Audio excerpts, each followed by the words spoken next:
Hi, folks, and welcome to the Meaningful Money Podcast. Happy New Year!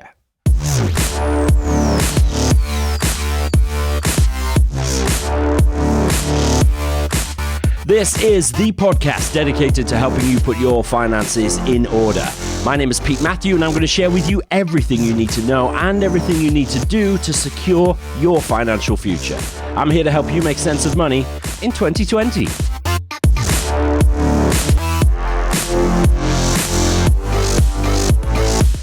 Yes, Happy New Year, everybody. Great to have you with me. It's 2020 and a new decade. Of course, it's just another day.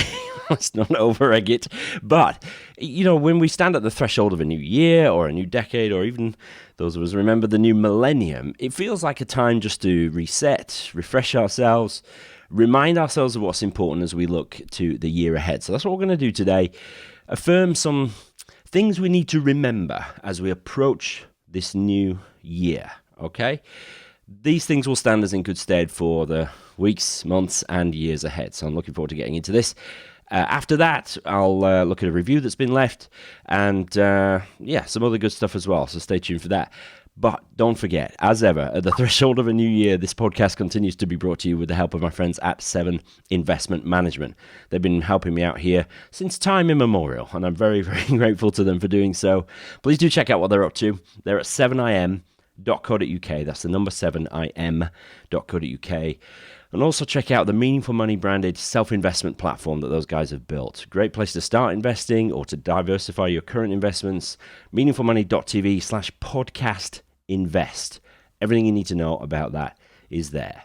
Okay, so stay tuned until after the main body of the show because I have an announcement regarding Meaningful Academy, okay, including a discount. So it's very exciting. I'm going to have to wait and contain myself until after the main body here, but definitely stay tuned for that. Big news there. Okay, affirmations. Affirmations are cool, right? Even if you don't know what they are, they're a kind of out loud vocal reminder of something that you want to remind yourself of.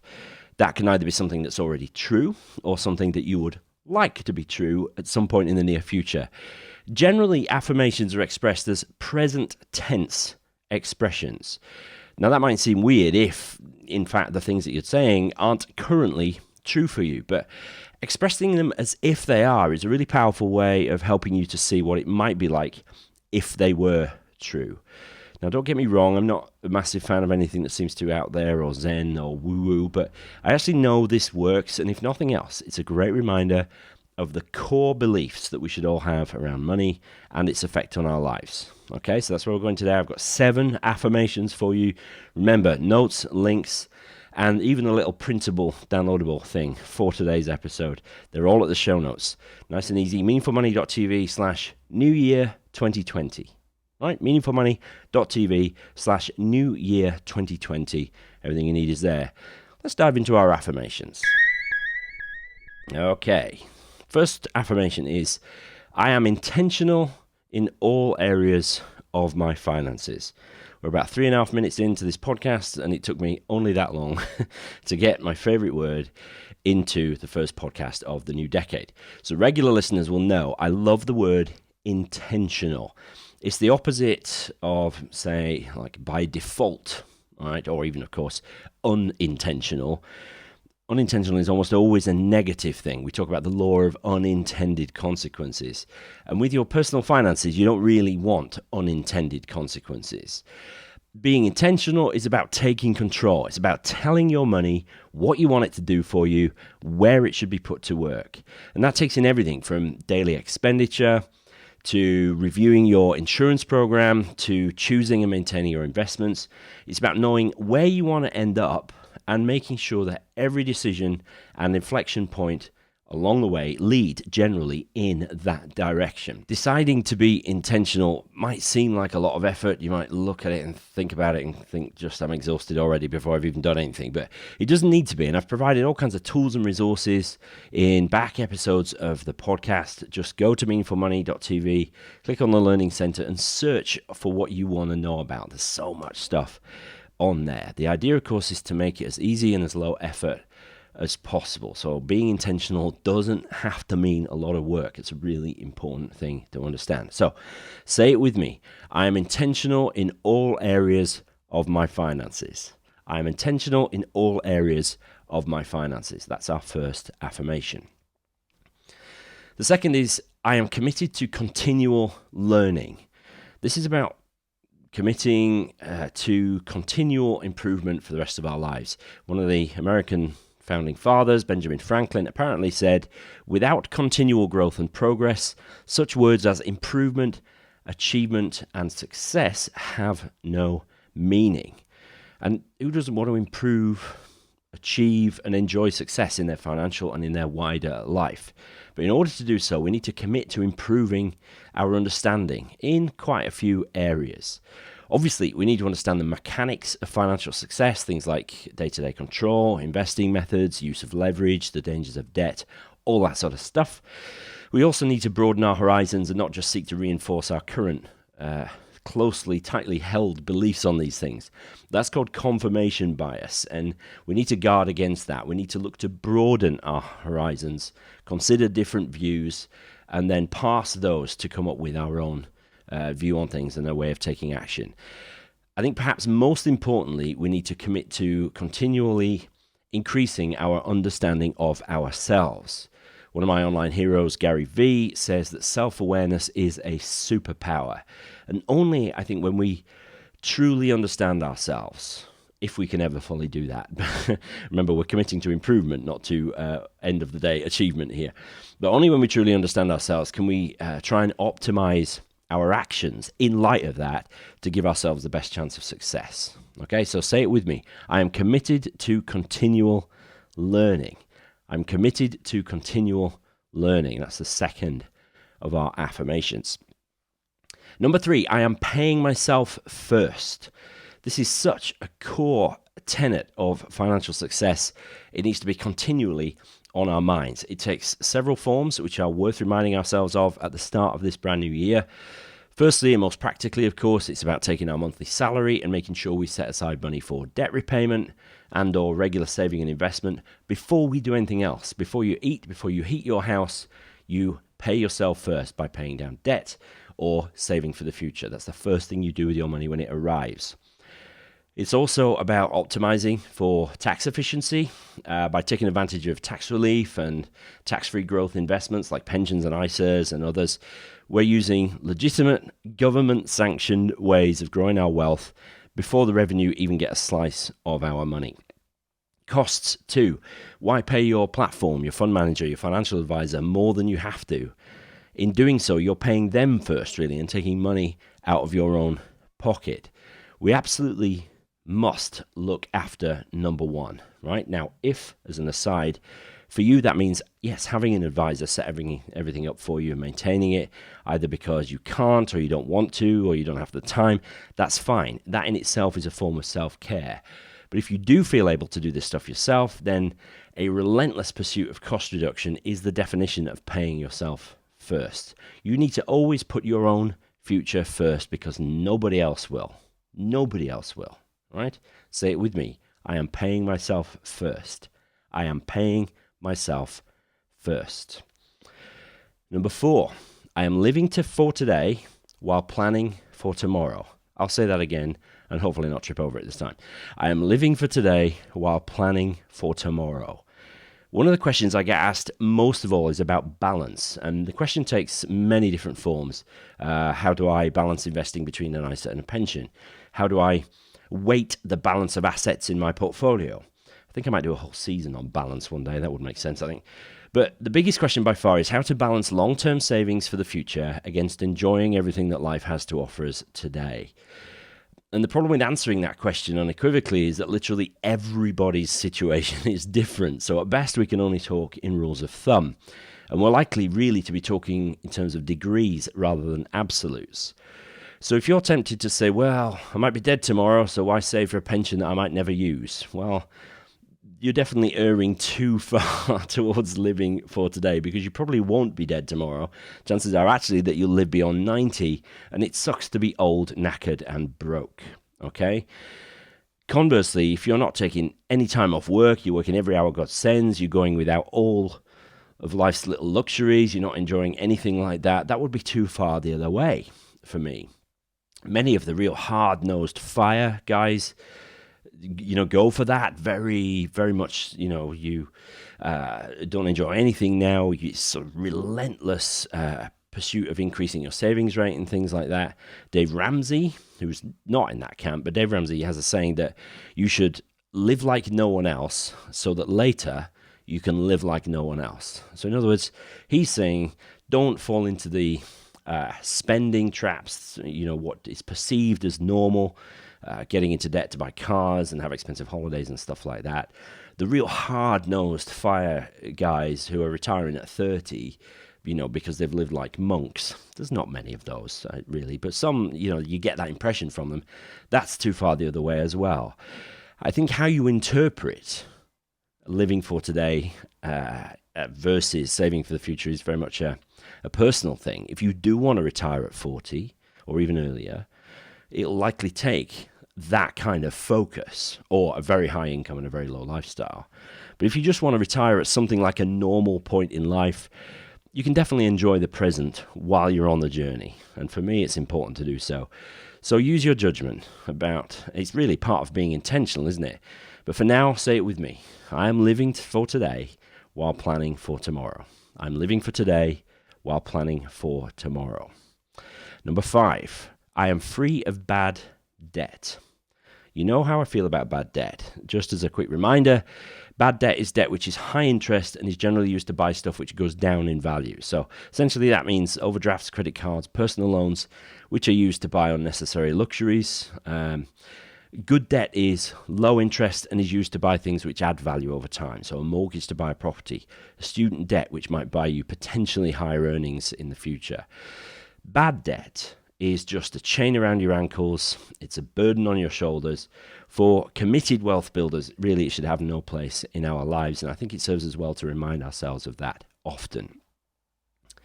I think this is particularly true because debt is so pervasive in our society. Easy credit, coupled with lifestyle inflation, all the things that in a Western economy we can easily enjoy.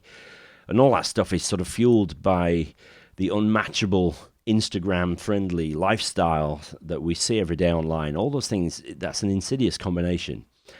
On the 29th of January, so in 3 or 4 weeks' time, I've got an interview for you with a lady called Rachel Duffy, and she's the chief exec of a company called PayPlan. They're a debt counseling and relief company, and they've done some work into the increasing prevalence of buy now, pay later schemes and the damage that they are doing to so many people, particularly younger people. Now, you might be listening to this and say, well, I'm above that. I'm beyond the reach of such frivolous things, and I don't need to get into debt with these things. That may be true, okay? But as a former pastor of mine once told me, an unguarded strength is a double weakness. Let's not forget that many of us used to have this debt. And even if we're out of it now, we're not immune to the temptations of easy credit. Okay, let's not be arrogant about it, but understand the dangers of this stuff and just remind ourselves. Say it with me. I am free of bad debt. I am free of bad debt. Number 6, I have a vision and I am working towards it. In my recent conversation with the Escape Artist towards the end of season 15, that's Barney Whiter, he talked about the importance of having a vision for your future so that you've got something that you're working towards. Now, inevitably, if that future is a long way off, it's going to be less clear than it will be if it's only 5 years away. So if you're 30 right now and you're looking at 20, 25, or even 30 more years out before you hit financial independence and can do what you like, there's no way really you can know for sure what that future will be. For Barney, he wanted a small holding in the country that he could spend his days pottering and working on, and that's not what he has now, but he's entirely happy with what he does have. So the vision might not come to fruition, or it might look slightly or even very different from what you're thinking, but it's important to have that vision. For me, believe it or not, perfection, my vision would be to do this full time, to do meaningful money full time, and maybe work 6 weeks on, 6 weeks off. That would be amazing. Plenty of time off, lots of time with Joe. The kids are growing up now, they're 20 and nearly 17, so Joe and I have got a lot more time, and I'd love to be able to do that. I can't do that yet. I'm not there, but maybe one day. But what's your vision? What are you working towards? If you don't know yet, set aside half a day or a day to try and get some clarity on this. If you're in a committed relationship, work on it together and collaborate on your vision so that you're both on the same page.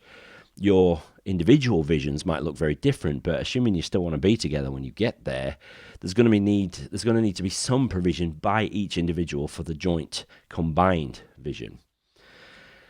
So once that vision is established in whatever level of detail that you deem sufficient, keep it close by, keep it visible so that you can refer to it often and remind yourself of it. Because without a vision, you're working towards nothing, or you're just working to make numbers on a spreadsheet look better. Now, better is good, but what is the end? When is enough enough? When will you know whether or not you've made it? Okay, say it with me. I have a vision and I'm working towards it. I have a vision and I'm working towards it. Finally, number 7, I'm in control of my own financial destiny. Most people's biggest issue with their finances is a lack of control. Sometimes that's just down to a lack of discipline, plain and simple, right? As a guy who's been overweight for pretty much all his adult life, I know a story or two about ill discipline. I know what I need to do, and yet I struggle to knuckle down and actually do it. But for many other people, their lack of control is simply down to ignorance, right? I don't mean the kind of willful ignorance that manifests in the sort of actually I don't give a stuff kind of attitude, but a simple lack of understanding of the basic tools that we need to get this stuff right. Now, fortunately, there are very few areas of your financial life which are outside of your control. And for those that are, then you can mitigate the impact of those in certain ways as long as you know what to do.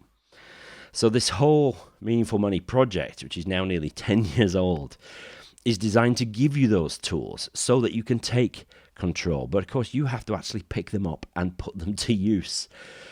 A lack of control is paralyzing at best and terrifying at worst. I don't know if you've ever driven a car and hit a patch of black ice or a bit of deep water on the road and just started aquaplaning.